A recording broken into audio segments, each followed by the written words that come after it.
কোরবানির পশুর প্রস্তুতে ব্যস্ত সময় পার করছেন খামারিরা। আরও জানাতে টাঙ্গাইল থেকে যুক্ত হচ্ছেন মাসুদ রানা। মাসুদ, খামারিরা কি বলছেন? তারা নিশ্চয়ই প্রস্তুতি নিচ্ছেন, গরু বা পশু তারা কোরবানির জন্য রেডি করছেন।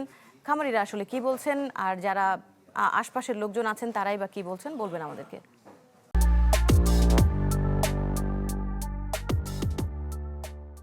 আপনি জানেন, আর কয়েকদিন পরে কিন্তু পবিত্র ঈদুল আজহা। ঈদুল আজহার উপলক্ষে কিন্তু টাঙ্গাইলের যে প্রান্তিক পর্যায়ের খামারি রয়েছেন, সেই খামারিরা কিন্তু শেষ সময়ে গরু লালন পালনে অনেকটাই ব্যস্ত রয়েছেন।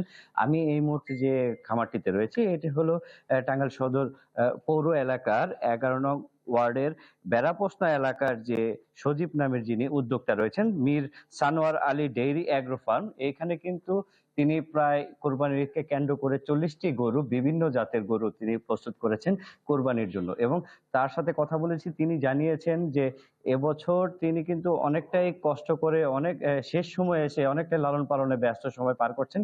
কারণ এই গরুর যে গোখাদ্যের দামটি সেটা কিন্তু অনেক বেশি গত বছরের তুলনায়, যে কারণে কিন্তু অনেক কষ্ট করতে হয়েছে তাকে এই কোরবানির জন্য প্রস্তুত করতে।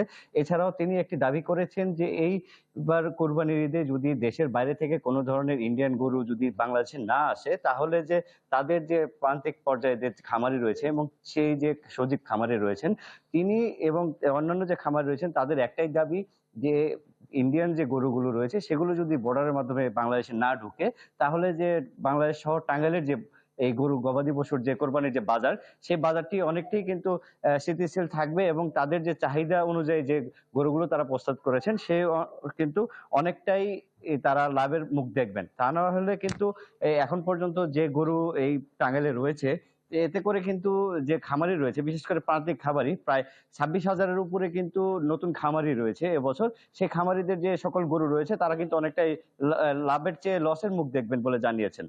এ ছিল টাঙ্গাইলের সর্বশেষ জি, তথ্য। মাসুদ রানা, ধন্যবাদ আপনাকে। আমরা একটু বগুড়ায় রয়েছেন ফরহাদুজ্জামান শাহী, তার কাছ থেকে বগুড়ার অবস্থা জানতে চাই। শাহী, কোরবানির খুব বেশি সময় বাকি নেই যদি আমরা বলি, আর এখন আসলে খামারিরা শেষ মুহূর্তে প্রস্তুতি নিচ্ছেন বাজারে, বা গরুর যেই চাহিদা বা পশু অন্যান্য পশুর যে চাহিদা রয়েছেন সেই চাহিদা অনুযায়ী তারা নিশ্চয়ই তাদের খামার প্রস্তুত করছেন। সব মিলিয়ে জানাবেন। আমি যদি বগুড়ার খামারিদের কথা বলি, এরই মধ্যে কিন্তু খামারিরা তাদের খামারের যে সমস্ত পশু তারা প্রস্তুত করেছিলেন তার অধিকাংশই কিন্তু বিক্রি করেছেন। যদিও কিছু কিছু পশু এখন পর্যন্ত আছে, সেগুলোও কিন্তু কিছু কিছু পশু তারা বলছেন যে এগুলো বিক্রি হয়ে গেছে। কুরবানির আগে আগে যে সমস্ত যারা গ্রাহক আছেন, যারা কিনেছেন, তারা কুরবানির আগের দিন বা কুরবানির দিন তারা খামার থেকে সংগ্রহ করবেন, এরকমটাই কিন্তু আমাদেরকে জানিয়েছেন খামারিরা। আর আমি যদি বলি যে বগুড়ার মোট 7,40,000 পশু এবারে বগুড়ার খামারিরা প্রস্তুত করেছেন, যেটা কিন্তু গত বছরের চেয়ে বেশি। এবারে কিন্তু খামারির সংখ্যাও বেড়েছে। বগুড়ায় এবারে 4 লাখের কিছু বেশি পশুর চাহিদা আছে। বাদ বাকি আরো যে সমস্ত পশু, প্রায় 3 লাখের বেশি পশু, যে পশুগুলো উদ্বৃত্ত থাকবে সেই পশুগুলো কিন্তু বগুড়ার বিভিন্ন হাটে বিক্রি হবে এবং সেখান থেকে অন্যান্য জেলার যে সমস্ত যারা পাইকারি ব্যবসায়ী আছেন তারা কিন্তু বগুড়ার এই চাষিদের এবং যারা এই গরু যারা প্রস্তুত করেছেন কৃষকদের, তাদের গরু কিন্তু তারা বগুড়ার বিভিন্ন প্রায় 91টি হাটের আয়োজন করেছে বগুড়ার জেলা প্রশাসন। সেখান থেকে তারা কিনবেন এবং বগুড়ার চাহিদা মিটিয়েও কিন্তু ঢাকা এবং চট্টগ্রাম সহ বাংলাদেশের যে সমস্ত জেলায় গরুর ঘাটতি আছে সেখানে কিন্তু বগুড়ার এই পশুগুলো সরবরাহ করবেন বগুড়ার চাষিরা। এই পর্যন্তই ছিল এখন পর্যন্ত আমার কাছে বগুড়ার এই খামারিদের সর্বশেষ তথ্য।